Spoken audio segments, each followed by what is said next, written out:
Sí, y bueno, yo creo que a lo mejor bueno, solo tenemos un relato porque somos tres, ya lo hemos dicho antes, pero a mí o sea, el libro en general me lo leí, me empecé leyéndome los dos que habíamos seleccionado, pero me lo he terminado leyendo entero. Entonces, yo creo que podíamos hablar un poco del libro, del Círculo de Jericó, porque también tiene sus curiosidades y luego ya hablamos de lo que es el relato en sí, el que hemos elegido. Sí, de hecho, como hemos comentado, Ujú. el libro tiene una historia común que enlaza todos los relatos, que viene a ser, bueno, un escritor que tiene un bloqueo en un momento dado y que decide irse de vacaciones con su familia a la zona norte de Cataluña, cerca de los Pirineos.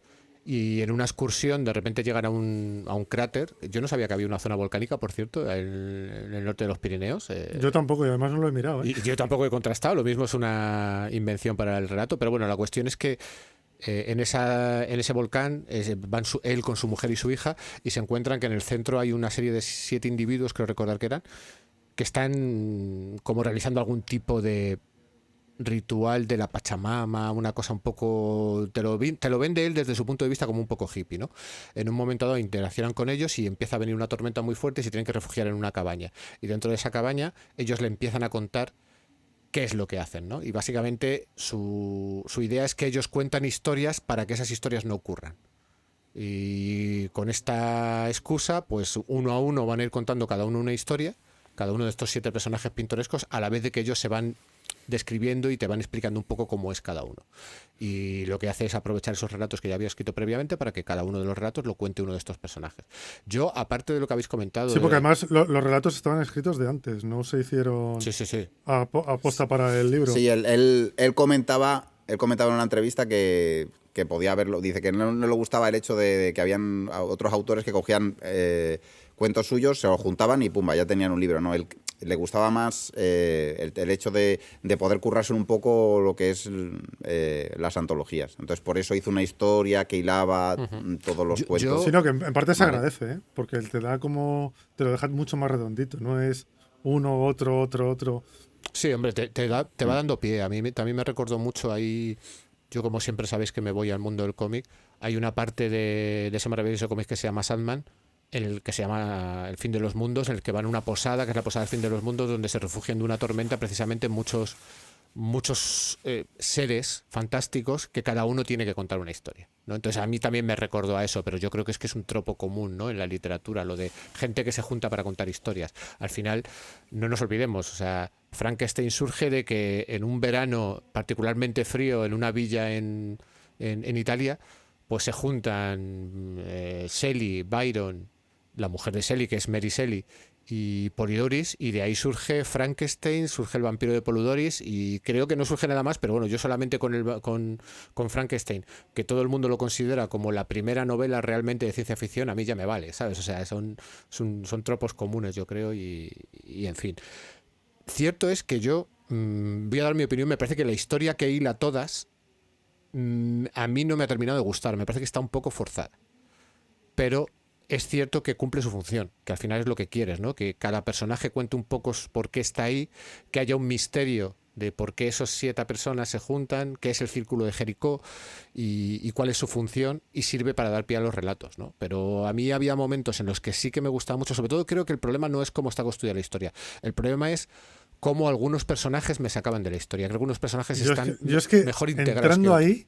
entrando ahí, yo el único problema que le vi, porque a mí me parece que sí que a mí sí me metía en la historia y sí me parecía como era una especie de cuentacuentos, pero te iba contando la pequeña historia de un día, que realmente es un día, es de una mañana a la siguiente mañana, que es cuando pasa todo. A mí, sinceramente, lo único que me sacaba, pero ya es porque mi cabeza a veces funciona así, es que cada vez que hablaba Madame Kadam, yo veía a Yoda. O sea, esa manera de hablar Sí, me sacaba ostras. muchísimo. Era o sea, de verdad me lo imaginaba igual. O sea, en vez de a la mujer, la anciana, me imaginaba al Yoda ahí pequeñito, viejo, hablando, diciendo, "¿Qué poder tienes?". ¿Sabes? Que me sacaba mucho. Pero por lo demás, la verdad es que me gusta. O sea, me gusta el relato, a mí sí me ha gustado, porque al final, más o menos forzado, bueno, son historias que realmente lo que te dicen es que son historias que no tienen que pasar, con lo cual no tienen por qué tener un hilo conductor que sea, o sea, que tenga algo en común. Y está bien contado el viaje, vas viendo además el misterio de... Porque te empieza a decir que esta gente es un poco rara, que, o sea, ya los empiezas a ver y dices, joder, me acabo de encontrar en mitad del campo justo con una panda de chalaos que no me hubiera gustado encontrármelos con mi mujer y mi hija, ¿sabes? Entonces... Exacto, sí, el rollo eso de voy de vacaciones familiares y me acabo de encontrar con esto. En la esquina esta que he cruzado, uy. no... Ya verás como alguno saque un cuchillo, ¿sabes? Y al principio vas por ahí, luego, claro, ya le vas dando más la vuelta fantástica, porque realmente esto tiende a la fantasía. Pero a mí sí me gusta el misterio que lleva, cómo te los va presentando los personajes. Ya te digo, salvo por esa manera de hablar, que también hay un personaje dentro de uno de los relatos que también habla igual que Sí. Yoda. No tanto, Además yo creo que ese está un poco más trabajado, me da la sensación. Yo quizás de todos los sí, personajes, porque vale, son 7 personajes muy variopintos. A mí me sacaba mucho el sacerdote católico porque me parecía que era un poco... No sé cómo decirlo. Creo que el autor estaba poniendo mucho de sí mismo en ese personaje, que siempre era como un personaje negativo constantemente, ¿no? Cuando el resto tienen todos como más aristas, ¿no? Algunos tienen un punto más feliz, un punto más positivo, no sé, pero quizás ese personaje me sacaba un poco. Y al final yo creo que el punto de unión, más que el propio narrador, que es este escritor que tiene el bloqueo, es su hija. Que su hija es la que realmente quiere conocer los claro, relatos. no. Si es que la protagonista es la hija. Claro. Entonces, De hecho, a mitad del libro ya empiezas a ver cosas que dices, no, aquí la que pinta es la niña, porque es a la que le hacen caso de verdad. claro. Porque este es, bueno, estás por aquí, hay que hablarte contigo, pero Pero bueno, tampoco vamos a desvelar cómo termina, porque eso no deja de ser otro relato que engloba todos los relatos. Pero a mí me parece que cumple su función, ¿vale? Ha habido cosas que me sacaban un poco, pero por ejemplo, dentro de los relatos y ya metiéndonos un poco en harina, me parece que hay historias que son maravillosas. O sea, a mí una de las que más me ha gustado y no tiene absolutamente nada que ver con la ciencia ficción, aunque podrías agarrarte a ese precipicio que he dicho yo para que lo tenga, es la del antropólogo que se va a visitar una tribu perdida del Amazonas. Me parece que tiene un humor ese relato. esa es la que hablábamos decíamos que que era se como la parece. diferencia. Claro, pues es que, claro, es muy divertido. De hecho, como el tío llega y dijo, no, estoy aquí, tengo una oportunidad de oro de construir, de hacer mi doctorado sobre esta tribu que se sabe muy poco de ella, y resulta que son unos vagos y que no hacen nada todo el día y están todo el día tomándose esa bebida fermentada, están todo el día borrachos y tal. Es muy gracioso como ves, el humor lo tiene de la frustración que tiene él, que dice, es que me voy a pasar 6 meses aquí y esta gente no tiene nada que aportar. Es que no hacen nada. No hasta hacen que al nada. final sí que él va a descubrir un poco el por qué funciona así, ¿no? O sea, y de hecho sí que va a lograr hacer antropología, lo que pasa que, bueno, pues al final en la resolución del relato... pues, A determinados precios. exacto, a determinado precio. Sí, el precio en concreto son 2 botellas de Stolichnaya. Entonces, sí. Hombre, otro que a mí también me gustó mucho es el del escritor La muerte y el diablo, que es el que es la típica historia de venderle el alma al diablo, pero en versión noventera. Es el Fausto de Goethe, pero exacto, pero por César Mallorquí, básicamente. Él creo que decía que era lo que él imaginaba que sería el infierno para un escritor. Claro, es que la gracia de ese relato, que yo creo que lo pillas a mitad, ya te das cuenta, ¿no? O sea, dices, vale, es que el infierno, ya está en el infierno. O sea, realmente es la típica historia de, pues te voy a vender el alma para ser el mejor escritor del mundo. Y bueno, por adelantar un poco, cuando ya se va a morir y aparece la muerte, pues básicamente lo que le hace es picarle el gusanillo de oye, es que esta novela es muy buena y no la he terminado. ¿Por qué no me dejas terminarla? Y la muerte le pone unas condiciones que tiene que cumplir, que lo que van a hacer es que él siga escribiendo ad nauseam y que cada vez dedique más tiempo a escribir porque si no, no tiene tiempo para su vida y que su propio infierno es que nunca va a dejar de escribir. Que me resultó muy curioso esa frase de es que para la muerte, cuyo tiempo es eterno, una novela dura segundos. Dice, y tú le estás escribiendo una novela que puede disfrutar y paladear porque es una novela infinita. ¿Cuántas páginas dice? ¿Cuántos capítulos dice en un momento dado? Dice que lleva como 160.000 páginas o algo así. Una cosa que tú lo piensas... El final creo que eran 300 y pico mil cuando ya está... Como la enciclopedia británica o algo así. Te decía que había empezado con una historia de amor pequeñita, algo chiquitajo, y decía que la había convertido ya en una epopeya, aquello, con un montón de personajes. La verdad es que sí, esta la ves venir, pero no por ello... deja de molar porque está muy bien escrita. Está bastante bien escrita. Además, toda la parte de la venta del alma al diablo que está puesta ya en vez de con lo de la sangre, los pergaminos, las oraciones, todo muy modernizado. Modernizado, claro, a la época del escrito, porque es de los 90 esto. Aquí había monitores de 16 colores, que cuando estaba hablando de el rojo y el dorado, digo, no sé cómo se quedará el dorado, ese ordenador. Supongo que sea una línea amarilla. Pero, claro, a mí me gustó, aunque, o sea, lo veías venir.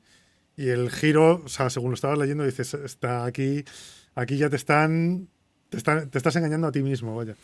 Que es el problema que tiene. Pero es un giro que, pese a que lo ves venir, no te saca del relato, no te hace querer seguir No, leyendo. está muy bien. O sea, yo creo que está muy bien metido. hilado. Y de hecho tiene un comienzo quizás un poco... Tiene un ligero humor al comienzo, pero el relato se va volviendo terrible. O sea, terrible porque sobre todo yo creo que él cuenta con que tú te des cuenta de que él ya está en su propio infierno, ¿sabes? Y que sepas lo que está pasando. Entonces, bueno, a mí me ha gustado mucho ese relato también, ¿eh? O sea, a mí me parece a ver, la media de relatos de este libro a mí me parece que tiene un nivel bastante alto. Lo que pasa que tenemos que decirle a los oyentes, los dos últimos relatos, más que relatos, son novelas cortas, pues son bastante largos. Sí. Pues no sé, puedes tardar una hora y pico en leerlos. Entonces, bueno, tienen un... Tú vas un poco con una mentalidad de relato, quizás que es la que tenemos aquí, y te encuentras con eso y dices, bueno, vale, hay que tomárselo con calma. A lo mejor no para leérselo de una sentada, pero bueno, en fin. Bueno, ¿y tú, Cristian, cuál comenta alguno que te haya molado? A mí el que me gustó un montón en su momento y me guardo un muy buen recuerdo de él fue el del rebaño. La verdad es que eh, o sea, muestra una visión de un apocalipsis que no me hubiera imaginado, o sea, que no me imaginaba en su momento. Luego, claro, después de pasar el tiempo, hemos visto ya un montón de apocalipsis diferentes, pero desde el punto de vista de un perro que cuida un rebaño, la verdad es que me pareció, pues eso, tiene un tono de, no de nostalgia, sino de melancolía, ¿sabes? Que la verdad es A mí que le queda muy bien a la historia. Aparte, como está contado desde el punto de vista del a mí perro. este es de los que más me ha recordado a Bradbury en la forma que está escrito, porque está muy bien escrito, muy bien escrito. De hecho, de los dos relatos que nos debatíamos de cuál de ellos tratar el programa más en profundidad, este es uno de ellos. Y quizás la única pega que se le puede poner es que tiene una parte de ciencia ficción, es que aparte de que estar viendo los últimos días de ese perro que sigue cuidando el rebaño, teniendo en cuenta que toda la humanidad ha desaparecido y que está muy bien narrado. O sea, es que en ningún momento dices me estoy aburriendo. Es que hay otra trama con un satélite que es la que te revienta el relato para mí. Es que mi sensación es que está metida con calzador. De que en un momento dado, pues no sé, lo hemos comentado antes, o necesitaba más número de palabras para presentar algún concurso, o quizás necesitaba meter la temática, o no sé, esto estoy lucubrando. A lo mejor, fíjate, ojalá César Mallorquín nos escuche este podcast y pueda aclarárnoslo, ¿no? A lo mejor por qué metió estaría muy bien. por qué metió lo del satélite, pero A lo mejor es al revés, la historia original es la del satélite y no sé, la pero del hombre, perro. yo la del perro, la verdad es que como era de los dos que habíamos elegido me la leí, además la historia, la parte del perro me encantó, me la devoré, me gustó muchísimo cómo está escrita, es brutal cómo la escribe, lo que transmite, porque además te transmite muchísimo, siendo la vida de un perro que está sacando a pastorear a las ovejas porque el pastor ya se murió. Pero yo es que cada vez que venía el satélite, decía, joder, quítame la parte del satélite, si es que me estás sacando completamente. O sea, y eso que yo suelo tender mucho más a la ciencia ficción que a cualquier otra cosa, pero aquí realmente la parte del satélite era la que me sacaba y la que no necesitaba. O sea, si me lo ponías solamente la historia del perro, a mí me hubiera encantado, pero vamos, me hubiera quedado súper a gusto, sin ningún problema. Pero bueno, el relato es así. Ya si nos contestan y sabemos cómo es, o si se metió o no se metió, pues ya es otra cosa. Ya sabremos algo más. Sí. No, yo creo que eso, que quería, a lo mejor pensando que sí que lo pensó así desde el principio con las dos historias, hacer un paralelismo como dos cosas, lo último de la humanidad que queda y que se va. ¿Sabes? O sea, por un lado el tema del pastoreo y por otro lado el tema de todos modos, sí máquina, que suele escribir también, poniéndote dos historias. O sea, lo hace en varias ocasiones, de ponerte dos historias en paralelo o que están sucediendo en diferentes momentos, pero te las plantea en paralelo. Eso también lo hace varias veces. Y bueno, yo creo que ahora, si tenéis algún relato más que queréis apuntillar o hablar de él, pues si no hacemos un descansito. No, yo creo que podemos hacer una pausa y centrarnos ya en el relato que toca. Pues hacemos una pausita. Venga, hasta ahora.